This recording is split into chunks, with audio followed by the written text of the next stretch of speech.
Just how that song flooded in like that. Oh, I love it.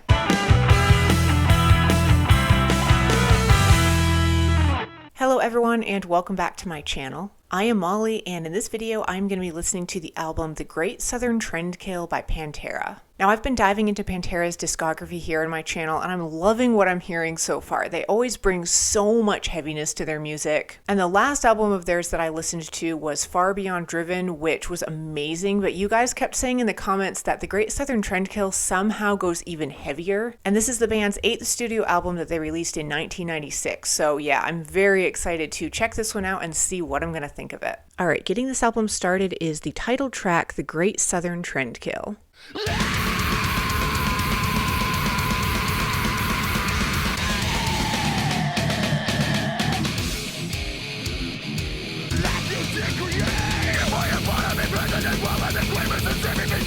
Alright, they are not holding back here at the start. They're just diving full on with the intensity.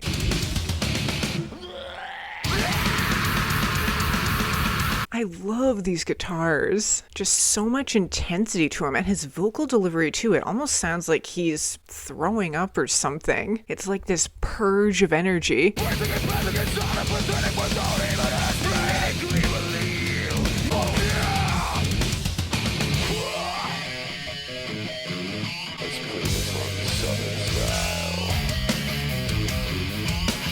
Right, a little switch up. Now the song is kind of falling into this almost groovy part.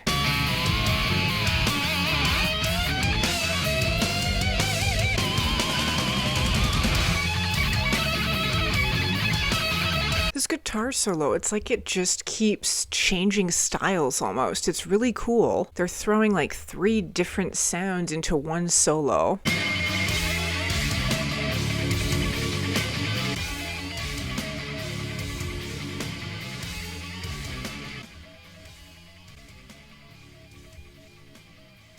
Alright, and then I guess it's just gonna fade out like that, but that was track 1, The Great Southern Trendkill. Talk about getting an album started on a punchy note. That one was so intense right off the bat with that yell that he did, and those guitars too were absolutely insane, just being played so rapidly. I loved though how on that one they did fuse on sort of a playfulness too, like there's so much fun that they seem to have with their music, and yet they bring so much intensity at the same time. That's one of the things I really love about Pantera's music. But I'm going to continue on with track 2 called War Nerve.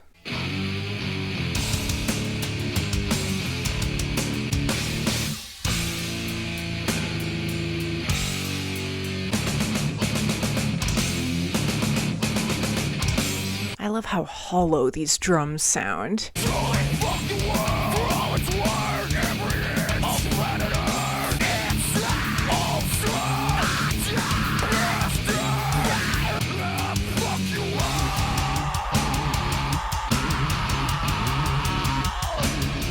I love how that vocal delivery ended just there. It sort of had an echoey quality to it.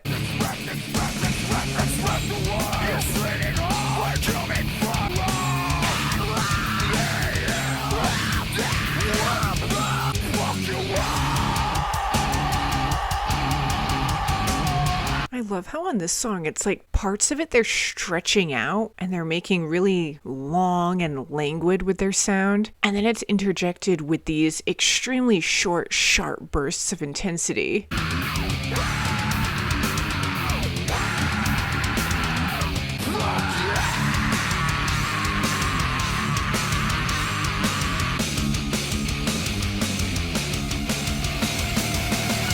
Well, that was track 2, War Nerve. The vocals on that one were absolutely insane. Man, I can't imagine him performing that song live over and over again, because he was just unleashing so much energy with his voice. And I loved the atmosphere of that one. It had these little echoey parts that they were interjecting, and it had sort of a cold atmosphere to it too. Like I mentioned, the percussion sounded hollow at times. It was like he was in this jail cell or something, like this cold stone chamber, and it was kind of just echoing off the walls. But continuing on with track 3 is Drag the Waters.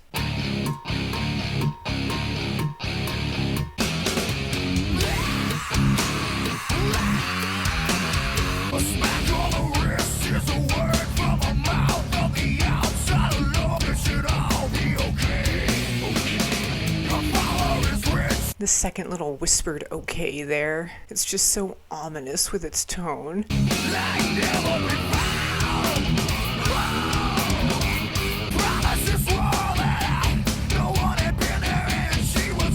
This song is so sludgy. It just has such a heaviness to it. Drag the water some more.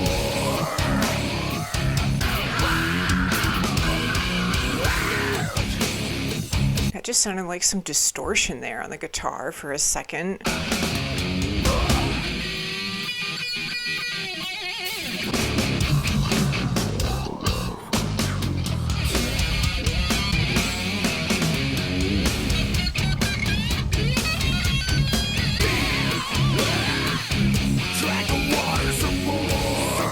Yeah, that's a great example of what Pantera does. That pluckiness from the guitar was so much fun. It was so playful. And then they just grabbed hold of you again and ripped that away, and it pulled you down into that heaviness again. See what it is inside that white line. Drag the water some more. That was track 3, Drag the Waters. So heavy, man. It was like that one was just pulling you down. It was almost like you were getting sucked into this pool of quicksand or something. It just had such a driving intensity to it, but then at times they would kind of pull you out of that a little bit with the fun stuff they were doing with the instrumentals. You had that twanginess from the guitar at times, and that percussion was really interesting too. At the very start of that track, you could really hear it. Something kind of metallic-y, almost cowbell sounding about it. But continuing on with track 4 is Tens. My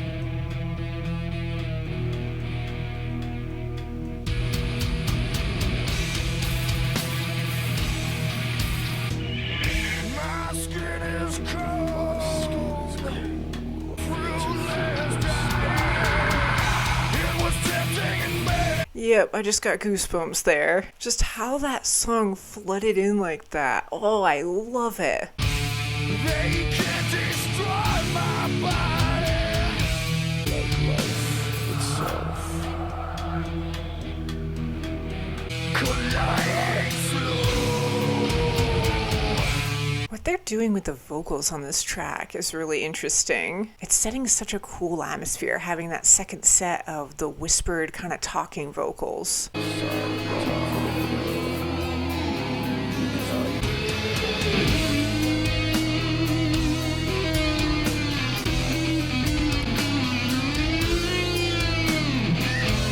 There's something almost stretched out about the sound of this guitar. It's got such a clear sharpness to its tone that really cuts through how sludgy the rest of this track has been. They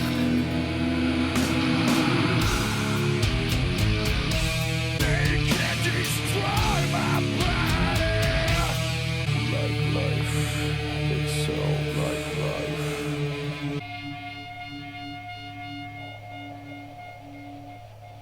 That was track 4, Tens. Man, the atmosphere that they created on that one was absolutely fantastic. So haunted. It was giving me goosebumps just with all of that sort of creepiness and the way that it built up like that. And I find it really fitting that there's a rattlesnake on the cover of this album because sonically it almost reminds me of a snake kind of slithering along. It's got this sort of meandering, really drawn out sound to it. But then at times it's like that snake will strike with all the intensity and then it'll go back to kind of slithering along, and they just take it back and forth from those extremes so well. But up next is track 5 called 13 Steps to Nowhere.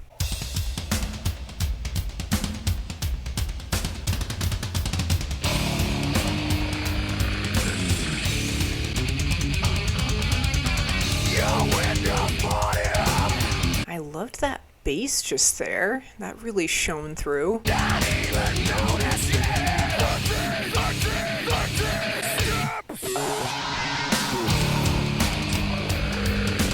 These vocals, man, I don't think I've ever heard Pantera sound so distorted before.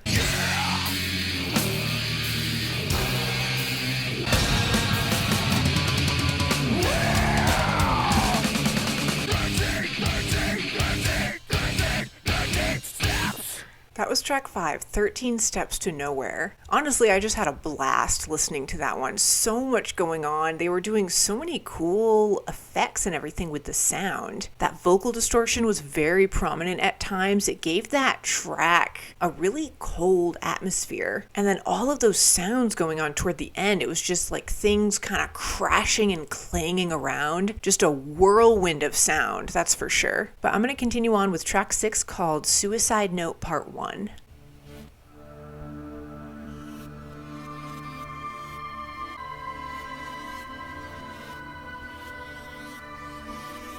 It almost sounds like a fly buzzing around, this tone that they're using.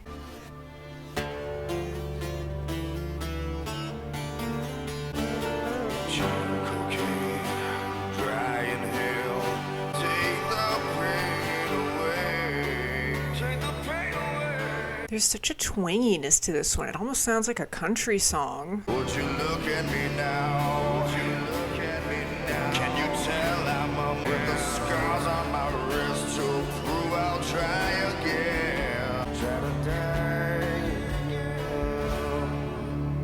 How's for you to read this? There's something about this track. It almost feels like I'm floating. Would you look at me now? With these scars I'll try again. With these scars on my wrists, that'll prove I'll try again. That's a really powerful lyric, meaning that he's willing to try to live and push through this life, or that he's going to try to kill himself again. It could go either way with the meaning.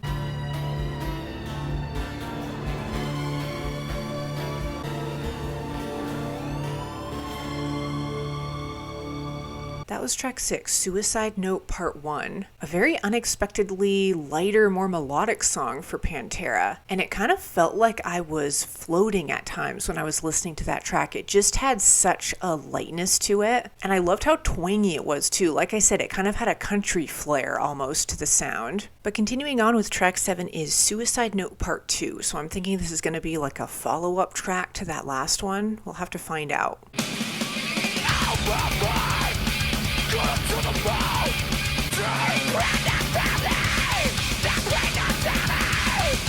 Okay, a complete opposite tone from that last track. This one is right back with the intensity.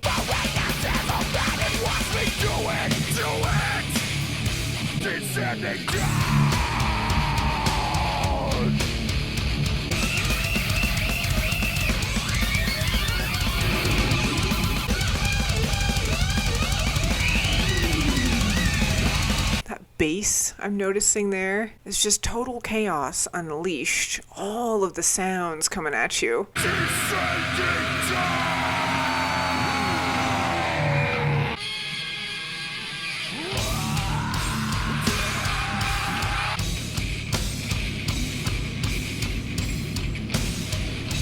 I love the garbledness of this guitar. It's almost like it's got springs in it or something. It's just such a unique tone. Well, that was track 7, Suicide Note Part 2. I was sort of expecting that song to be a little bit more melodic and slower like the last one, just because it was part 2, but they did the opposite. That one just threw all of the intensity right at your face, right off the bat. And from a lyrical standpoint, I honestly couldn't even tell what he was saying, like what the words are on that song. So I'll definitely have to go and visit that and see if it kind of links up lyrically with Suicide Note Part 1. But up next is track 8 called Living Through Me, Hell's Wrath.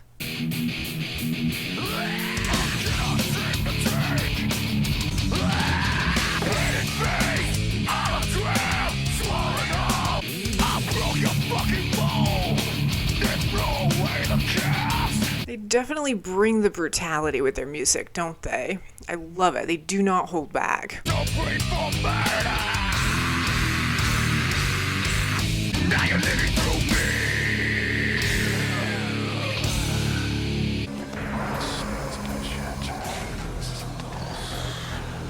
These whispered vocals are so ominous. They're really up close in my ear.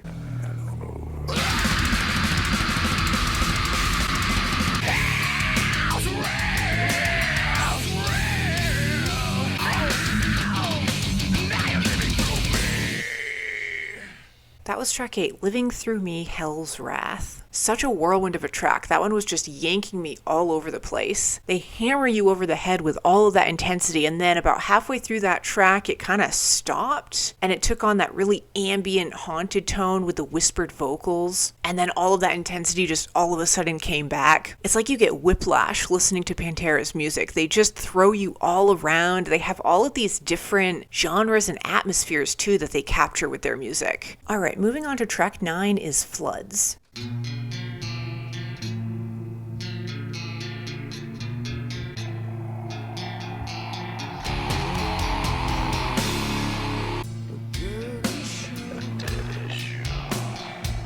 These vocals, I'm loving all of the distortion that they're using on this album. Nailed to the cross.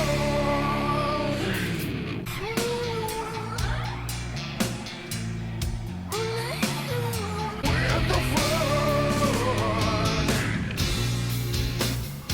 This song is absolutely fascinating to listen to. They're fusing so many different feelings with the music. At times it's very threatening and there's this sinister tone with those whispered, distorted vocals. But then it kind of has this warm, almost hopeful sound to it.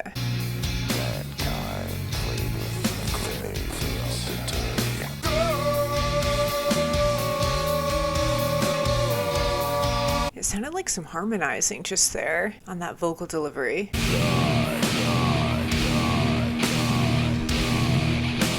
Alright, I think I should buckle in now. It sounds like the heaviness is on its way.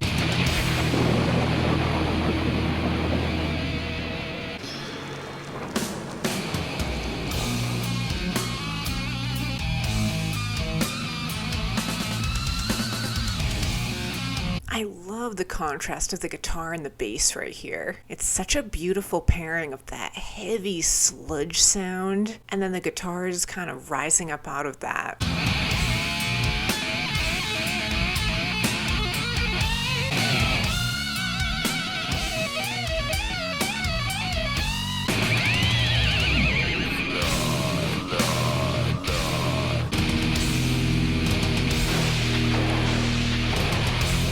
The thunder sound effect. It's very fitting with the song. It's like this storm is brewing. That's just the whole feeling this track has. It's amazing.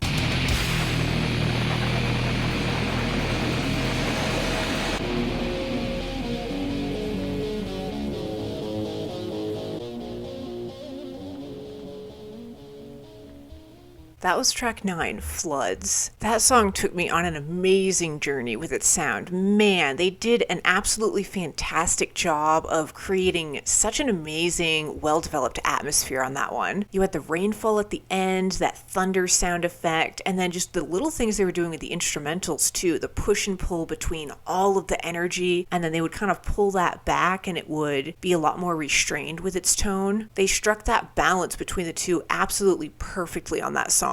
Moving on to track 10 is The Underground in America.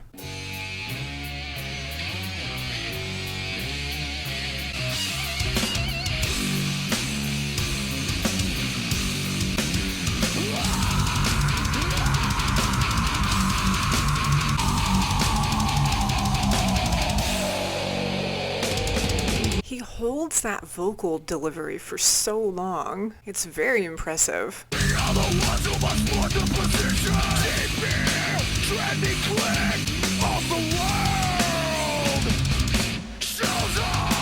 There's such a sharpness to this track. Like the way it's being delivered, it's like machine gun fire or something going off.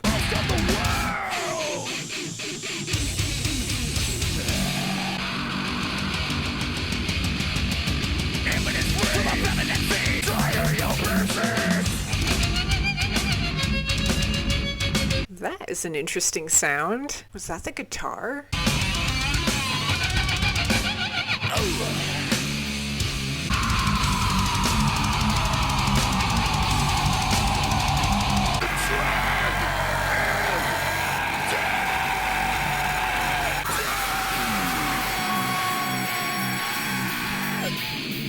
Okay, and then that transitioned beautifully into the last song. I'm going to pause it really quick. That was track 11, The Underground in America. That ending was really cool, how it sounded like that electronic tone coming in. There was sort of a staticky quality to the sound, and then it transitioned into the next song. And that entire track, it just had so many different elements to its sound. It started off actually pretty relaxed. It kind of had this elasticity almost to it. Then they brought the intensity, and that just kind of came full force. I mentioned it sounded like a machine gun going off. Again, just so much variety, kind of yanking you all over the place sonically. But I'm really curious to see how this album is going to come to a close, so I'm going to continue on with the final song, which is track 11, called Reprise, Sandblasted Skin.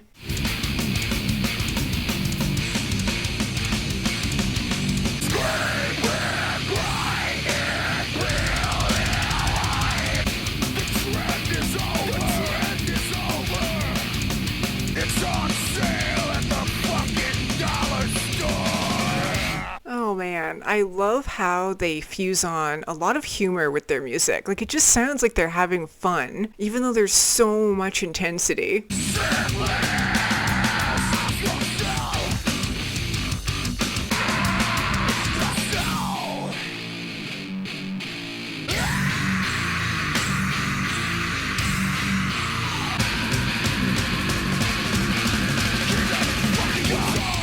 Alright, and then they're kicking it back into high gear. I love how those drums just sped up like that.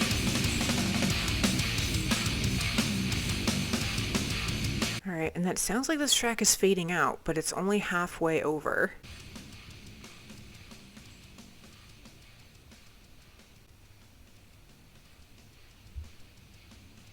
Okay, now it's fading back in.